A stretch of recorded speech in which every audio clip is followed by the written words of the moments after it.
Le président russe a reçu au Kremlin le chef de la diplomatie chinoise, l'occasion pour Moscou de réaffirmer ses liens privilégiés avec Pékin. Un an après le déclenchement de la guerre en Ukraine, l'Union européenne et les États-Unis étudient les possibilités juridiques pour poursuivre la Russie pour crimes d'agression. Près d'1 million de demandes d'asile ont été déposées en Europe, un chiffre record depuis 2016. Les Russes pourront-ils participer aux Jeux Olympiques de 2024 ? Les athlètes russes déjà affectés par les sanctions espèrent pouvoir concourir. La relation russo-chinoise est au beau fixe. En témoigne cette rencontre au Kremlin ce mercredi entre Vladimir Poutine et Wang Yi, le chef de la diplomatie chinoise. Avant le premier anniversaire de l'invasion russe en Ukraine, le chef du Kremlin veut réaffirmer son partenariat privilégié avec Pékin. В этой связи сотрудничество на международной арене между Китайской Народной Республикой и Российской Федерацией, как мы неоднократно подчеркивали, имеют очень важное значение для стабилизации международной обстановки. La Chine dit travailler en coulisses sur un plan de paix visant à régler le conflit russo-ukrainien. Pékin n'a jamais condamné l'invasion russe et dénonce les sanctions occidentales. 中俄的全面战略伙伴关系从不针对第三方，当然也就不受任何第三方的干扰和挑拨，我们更不会被第三方的胁迫和施压所压倒。 Signe supplémentaire du lien fort qui unit Moscou et Pékin, les exercices navals conjoints menés récemment au large de l'Afrique du Sud. Washington redoute par ailleurs que Pékin livre des armes létales à la Russie pour l'aider dans son offensive en Ukraine. La Chine a nié tout en dénonçant les livraisons d'armes au régime de Kiev. Poursuivre et juger les dirigeants politiques et militaires russes pour crimes d'agression contre l'Ukraine. C'est le souhait de la Commission européenne et du Parlement européen.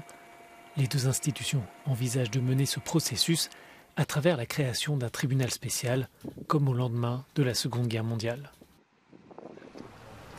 L'Allemagne et les États-Unis soutiennent fortement cette idée, mais la Russie pourrait utiliser son veto pour bloquer toute résolution en ce sens présentée par le Conseil de sécurité de l'ONU. La tâche pourrait donc revenir aux 193 membres de l'Assemblée générale des Nations unies. The resolutions voted by the United Nations General Assembly are not binding.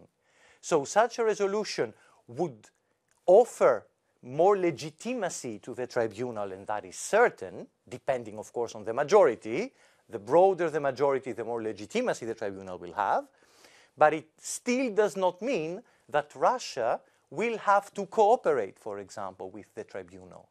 So it is really more a political matter than a legal one. And how does one collect evidence about this crime of aggression? Because you think that the European Commission just announced that they will have a specific center with experts from July on dedicated to this task. There is no doubt that this operation violates the United Nations Charter.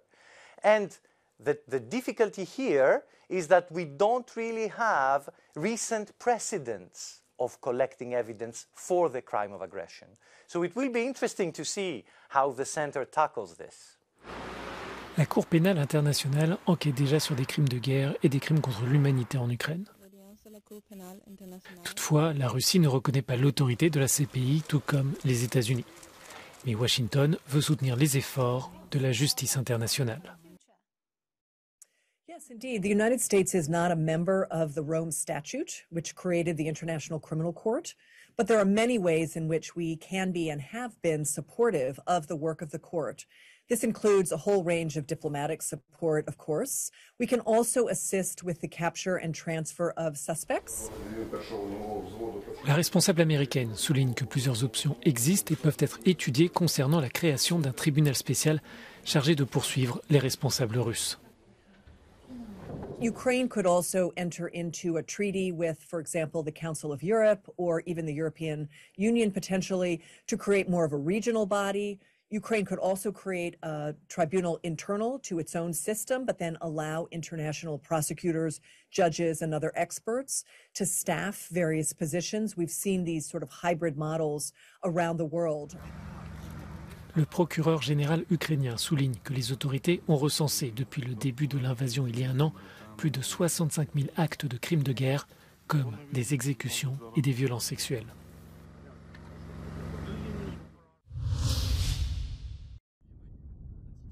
Dans le jargon, on l'appelle Sampté, mais il est aussi connu sous le nom de Mamba. Ce nouveau système franco-italien de défense aérienne sera envoyé au printemps en Ukraine. Il est déjà déployé en Roumanie depuis mai 2022 pour défendre le flanc oriental de l'OTAN.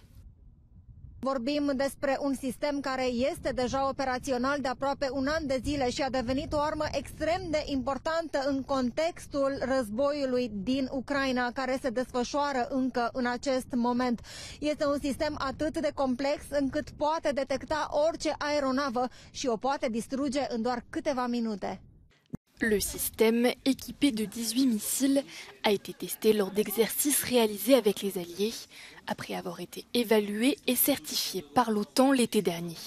With this system, we can neutralize all kinds of aircraft, so cruise missiles, fighters, and helicopters, and so that's the mission of this system: detect, monitor, and also engage if needed. Depuis plusieurs mois, des milliers de soldats étrangers s'entraînent sur des bases militaires en Roumanie et se préparent aux différents scénarios possibles en cas d'attaque russe.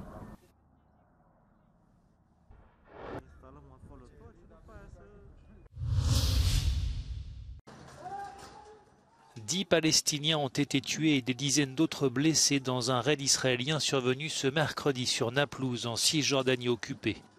Dans un communiqué, l'armée israélienne évoque une opération antiterroriste ayant visé des suspects ayant commis ou planifié des attaques armées. Cette opération, la plus meurtrière en Cisjordanie depuis 2005, a été qualifiée de massacre par les autorités palestiniennes. Parmi les victimes figure un adolescent de 16 ans. Depuis le début de l'année, le conflit israélo-palestinien fait l'objet d'un regain de violence qui a fait près de 60 morts.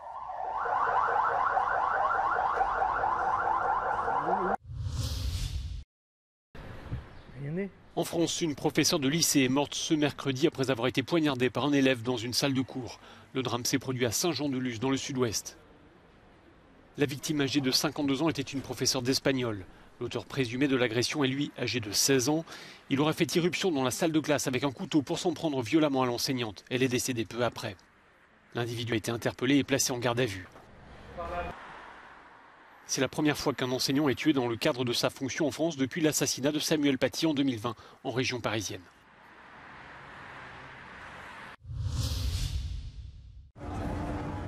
C'est un chiffre record depuis la crise des réfugiés en 2016. Près d'1 million de demandes d'asile ont été enregistrées en 2022 dans les pays de l'Union européenne, en Suisse et en Norvège, selon les données publiées ce mercredi par l'Agence de l'Union européenne pour l'asile. D'après leurs derniers chiffres, la majorité d'entre elles est déposée par les Syriens, avec 132 000 demandes. Viennent ensuite les Afghans, avec 129 000 demandes. Les Turcs arrivent quant à eux en 3e position, avec 55 000 demandes d'asile déposées l'année dernière. Ces chiffres n'incluent pas les 4 millions d'Ukrainiens qui ont reçu le statut de protection temporaire de l'Union européenne après avoir fui la guerre dans leur pays. Selon l'Agence de l'Union européenne pour l'asile, cette augmentation serait due à la levée des restrictions liées à la pandémie de Covid-19, mais aussi aux situations de conflit et d'insécurité alimentaire dans le monde.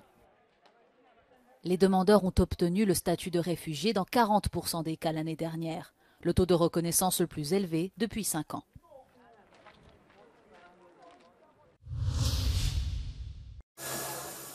À Sao Paulo, dans le sud du Brésil, les recherches de survivants dans les maisons emportées ce dimanche par les glissements de terrain se poursuivent. Ce week-end, plus de 680 mm de pluie sont tombés en 24 heures dans cette région balnéaire très touristique, soit plus du double des précipitations mensuelles. Près de 1000 sauveteurs, 50 voitures et 14 hélicoptères ont été dépêchés sur les lieux. Le dernier bilan fait état de 44 morts et de dizaines de disparus.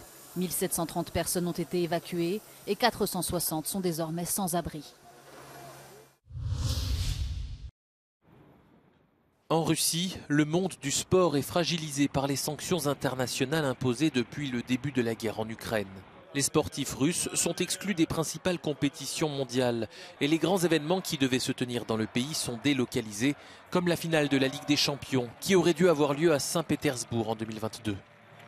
Год – это недостаточный срок для того, чтобы говорить о резких изменениях. Хотя, конечно, по отдельным видам спорта можно делать печальные выводы.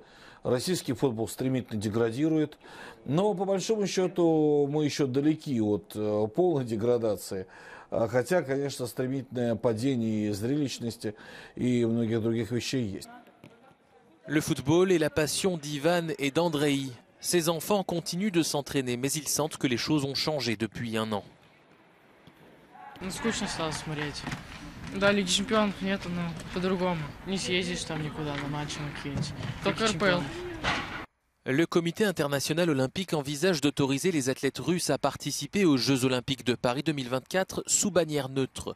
Moscou s'y oppose, mais certains sportifs qui se préparent depuis des années sont prêts à accepter cette condition. Задача Запада сделать так, чтобы мы сами отказались от этих игр. Поэтому очень сложно сказать, но я думаю, что большинство спортсменов все-таки склоняются к тому, что они готовы поехать и под нейтральным статусом. Это понятно, они же отдают очень много сил на тренировках и тратят свое здоровье, и хотят доказать всему миру, что мы одни из лучших.